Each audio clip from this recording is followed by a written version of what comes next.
My bank tried to rob me of my hard-earned money. Back in the early 2000s, I was collecting all my change in one of those big plastic water jugs for water dispensers. I had it about 60 full and needed to cash them in to make ends meet, so I lugged this thing into my local bank. Now, I learned the hard way prior to this, that the bank would not accept pre-rolled coins. They told me there was no way to verify that the rolls contained actual coins, and that they would have to rip every one of them open to verify. After the explanation, it made sense. But it was kind of frustrating since I spent the money and time to roll all these coins up thinking I was helping them out. So, this time I kept them all loose in the jug. I also know they have one of those coin counting machines, because I seen them use it the last time, and it made light work of all the coins they had unwrapped from the rolls. But, it'd been a few years since I last did this, so here I was waiting in line for the next available teller with my jug of loose change probably weighing 40-50 pounds worth. When my time came, I waddled the jug up to the base of the teller desk and told them I wanted to cash it in. This is when they told me that they charged something like a 10 fee to count the change. I turned my head to the right where there was a small room and sure enough,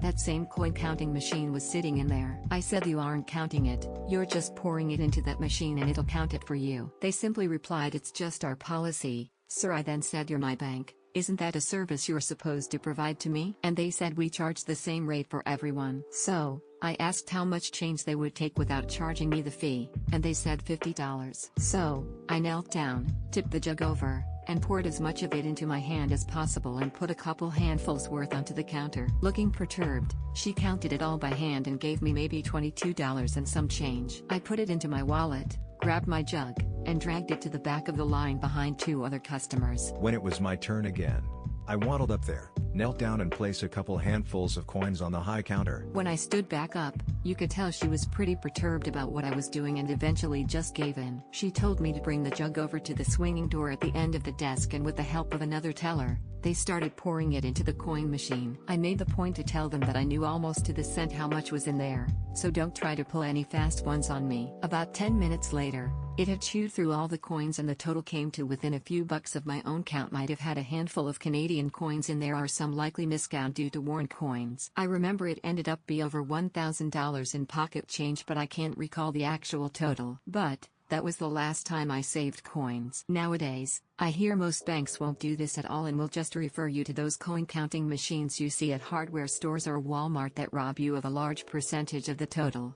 Doctor, my bank wanted to charge me 10 to cash in my large jug of loose change, so I attempted to cash it all in one handful at a time to avoid the charge until they finally gave in and counted it all for free. My boss hired 2 interns to replace me and asked me to train them after they were planning to fire me. I'm going to start out by saying that English is not my first language and I wasn't sure that this story belongs here as this is my first time posting. I used to work in media intelligence, which is a really niche market in the country that I am from. I started as an assistant and learned everything from scratch as I switched from the hospitality industry. Pretty big step, I know. I was eager to learn and was really interested in what they do as I was trying to get into media back then. First of all, as I learned everything from scratch, I got really good at what I do after just 6 months working there. I was in a 3-person team and I had one of the best bosses and a really good colleague which were veterans in the industry. Both of them helped me a lot to get me where I am then. They left the company after just a year there as upper management was just plain hot garbage. The company had 4 changes in direction within a year and it was stressing my team out. They did ask me to leave with them, but with me being young and naive trying to prove myself, I declined. The story, after my boss and colleague left, it was just me and my team and I was in charge of a few markets. I was asked to be on call for technical support and was not offered anything in return.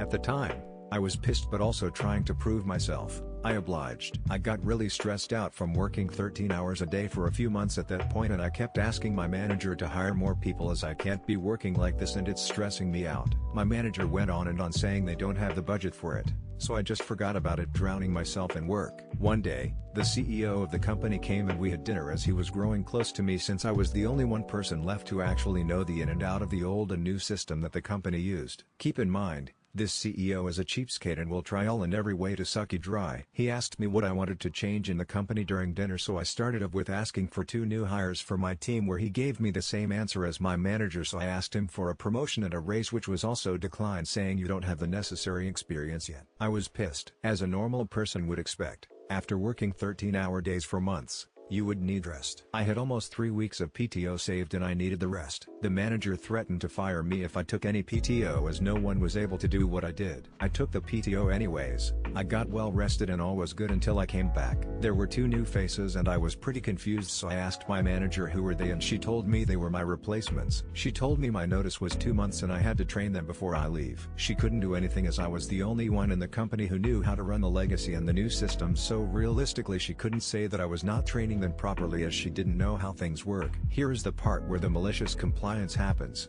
Since the manager did not know how things work, she told me to train the interns on the legacy systems to know better on how the company was built up, and I did just that. She told me strictly to just train the interns on the legacy and she will be dealing with the rest. Sure, I'll do just that. It was until my last week when the shit really hit the fan. My manager found out that I have been only giving training on the legacy system and I didn't give them my notes with tips on how to run the system that needed to be used for daily operations. My manager called in the CEO and the managing director to hold a meeting with me asking me why I hadn't trained my replacements properly. I just told them I did what my manager told me to, which the manager denied until I forwarded the CEO and MD the email that my manager has sent me, which the call promptly ending. After I left the company, I was patiently waiting for the call that was bound to come. It was my manager. She demanded me to get back to work and said that the firing was just a prank, blah, blah, blah. I told them, pay me triple my wage and I'll consider it. They called me crazy and ended the call. It's been 2 months since that call, and based on a good friend from another department, my old manager is neck deep in this shit show. TLDR, fire me from taking PTO,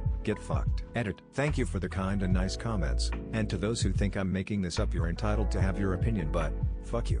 My son clears the house with a knife multiple times a night and it scares the hell out of me. My son is 20. Most of his teenage years he smoked a lot of weed and I let him. I didn't encourage it at all, but I never tried to stop him. It's what I did, and with the environment he grew up in, less at home but in this area, I thought it was useless even trying. He was normal most of his life until about 17.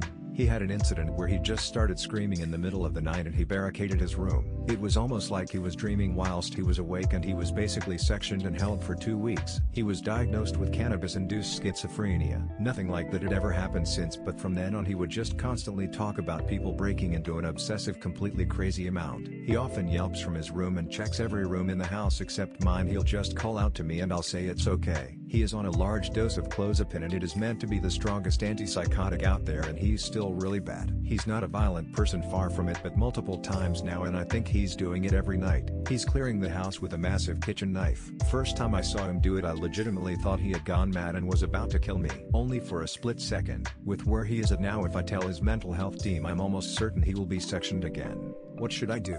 Thank you for letting your mask slip. If you hadn't, I'd still be desperately begging you for the bare minimum. I'd still be ignoring the red flags. I'd still be disrespecting myself, my own needs, just to make you happy. I'd still be accepting your lies and gaslighting at face value. I'd still be trusting you, when all you did was use me and take advantage of me. So, thank you. I saw a brief glimpse of who you really are, and the facade you built came crumbling down. I saw your truth that you tried so hard to conceal. Wouldn't sell on my 21st birthday, so I'm gonna support big business. It's my 21st birthday, and a weird Korean family tradition we have is that the 21-year-old buys the first drinks and smokes for their grandfather parent. I went to the smoke shop right at the end of my block, asked for what I needed, grabbed my wallet, and handed my ID over. My ID clearly says 21 years old on 1/28/2025, and it scans no problem. Then the clerk sees it's my birthday and asks. I don't say anything other than, yes, I am now 21. Is there something wrong with my ID? Dude pulls out this little digital clock and it says,